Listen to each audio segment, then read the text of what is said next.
नमस्कार, स्वागत है आप सभी का सी न्यूज भारत में और मैं हूं आपके साथ ज्योति श्रीवास्तव। उत्तर प्रदेश के प्रयागराज में महाकुंभ 2025 का समापन हुआ और ये समापन भी अद्भुत था। 45 दिन तक चला ये धार्मिक महासंगम, जिसमें 66 करोड़ से ज्यादा श्रद्धालुओं ने त्रिवेणी संगम में आस्था की डुबकी लगाई, पूरी दुनिया में चर्चा का विषय बन गया।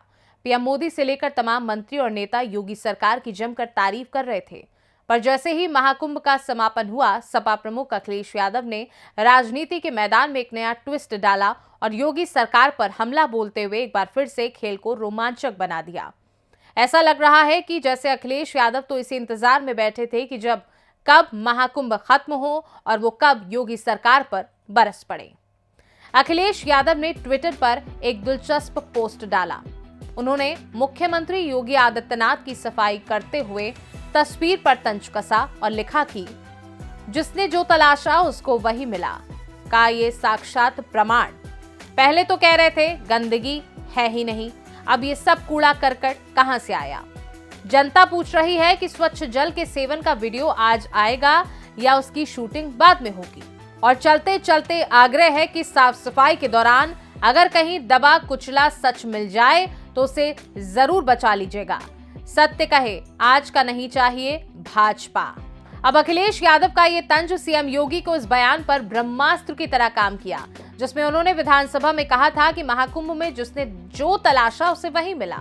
गिद्ध और सुअर का उदाहरण देकर सीएम योगी ने राजनीति में भूचाल ला दिया था। सुनिए उनका ये बयान। महाकुंभ में जिसने जो तलाशा उसको वह मिला। गिद्धों को केवल घास मिली, सुअरों को गंदगी मिली, संवेदनशील लोगों को रिश्तों की खूबसूरत तस्वीर मिली, आस्थावानों को पुण्य मिला, सज्जनों को सज्जनता मिली, गरीबों को रोजगार मिला, अमीरों को धंधा मिला, श्रद्धालुओं को साफ सुथरी व्यवस्था मिली। अब इसी बयान के बाद अखिलेश यादव के महाकुंभ के कूड़े से योगी सरकार को घेरने का काम किया है। अब इस तंज ने मुख्यमंत्री योगी आदित्यनाथ को एक ऐसे दाव में फंसा दिया जहां जवाब देना उनके लिए आसान शायद नहीं होगा। महाकुंभ में गंदगी ना होने का दावा करने के बाद सफाई में कूड़ा निकालना लोगों को भी चुभ रहा है। लेकिन यूपी की राजनीति महाकुंभ के कूड़े तक सीमित नहीं है। सपा प्रमुख अखिलेश यादव ने महाकुंभ से जुड़ी यूपी सरकार के एक और बड़े दावे पर सवाल उठाते हुए कहा कि सरकार दावा कर रही है कि इस आयोजन से राज्य की अर्थव्यवस्था में कई लाख करोड़ की कमाई हुई है। उन्होंने इस पैसे का सदुपयोग करने की सलाह दी और अखिलेश यादव ने एक और एक्स पोस्ट किया और अपनी मांगे लिखी हैं। अखिलेश यादव ने मुख्यमंत्री योगी आदित्यनाथ से 6 बड़े आग्रह किए हैं। मृतकों के परिवारों को क्षतिपूर्ति और घायलों के उपचार के लिए धन का प्रबंध किया जाए। लापता लोगों की खोज के लिए पैसा रखा जाए। दुकानदारों को घाटा उठाने की भरपाई दी जाए जिन्होंने सरकारी लापरवाही के कारण नुकसान उठाया। मेला कर्मियों को होली बोनस देने की घोषणा की जाए। सम्राट हर्षवर्धन की तरह प्रयागराज के इंफ्रास्ट्रक्चर के लिए बड़ा योगदान दिया जाए। और अंत में सत्य बोलने और नैतिकता सिखाने वाले संस्थान के निर्माण के लिए भी कुछ राशि दान की जाए। यानी कि देखा जाए तो अब राजनीतिक चक्रव्यूह में एक नया मोड़ आ चुका है। क्या योगी सरकार इन चुनौतीपूर्ण सवालों का सही तरीके से जवाब दे पाएगी या अखिलेश की रणनीति उनके लिए परेशानी का कारण बनेगी? ये सवाल उत्तर प्रदेश की सियासत में गूंज रहा है। लेकिन अभी सीएम योगी क्या बयान देते हैं ये वक्त बताएगा, मगर उससे पहले भाजपा नेता और समर्थक जरूर अपने जवाब दे रहे हैं। अखिलेश यादव के पोस्ट पर रिप्लाई देते हुए मोदी समर्थक जितेंद्र प्रताप सिंह ने लिखा कि अखिलेश जी, आपको इस बात की चिंता करने की जरूरत नहीं है कि महाकुंभ की कमाई योगी जी कहां खर्च करेंगे। आप इस बात पर तो निश्चिंत रहिए कि अब सैफई मुजरोत्सव में मुजरे पर शराब, शबाब और कबाब पर अरबों रुपए खर्च नहीं होगा। कॉर्पोरेट जेट से फिल्मी तारिकाओं को मुंबई से बुलाकर 15 दिनों का अय्याशी का नाच गाना नहीं होगा। सरकारी खजाने से पैसे देकर पूरे यूपी से सपाई गुंडे बलात्कारियों को सैफई मुजरोत्सव देखने नहीं बुलाया जाएगा। वहीं एक और समर्थक ने अखिलेश यादव के पोस्ट पर रिप्लाई करके लिखा है कि शर्म करो, तुम्हें तुम्हारे ही घर की बहू जवाब दे रही है, कान खोल कर सुन लो। दरअसल समाजवादी परिवार की ही एक सदस्य ने ऐसा बयान दिया है, जो अखिलेश यादव पर सीधे प्रहार की तरह देखा जा रहा है। जी हां, समाजवादी परिवार की बहू और अखिलेश यादव के छोटे भाई की पत्नी और भाजपा नेता अपर्णा यादव ने उनको और पूरे विपक्ष को मुंहतोड़ जवाब दिया है। सुनिए। जो भी ये लोग हैं ये बड़े ही निकृष्ट मानसिकता के हैं, जो इस प्रकार का जो है टिप्पणी करते हैं ऐसे भव्य, ऐसे विराट आयोजन पर, जो कि आदरणीय प्रधानमंत्री श्री नरेंद्र मोदी जी और आदरणीय मुख्यमंत्री श्री योगी जी उत्तर प्रदेश के, उनके पुरुषार्थ की वजह से संभव हो पाया है। आज के पहले मैं नहीं समझती हूँ इतने सारे कुंभ हो गए, उत्तर प्रदेश शासन को बहुत सारे कुंभ ऑर्गेनाइज करने का जो है सौभाग्य प्राप्त हुआ, परंतु देश विदेश से जितने लोग इस बार आए कुंभ में, रिकॉर्ड टूटे हैं इस बार। और वो भीड़ नहीं थी, वो भक्ति का सैलाब था। किसी प्रकार का झगड़ा नहीं हुआ, किसी प्रकार की लड़ाई नहीं हुई, किसी प्रकार के दंगे नहीं हुए और बहुत ही अच्छे रूप से समायोजन हुआ।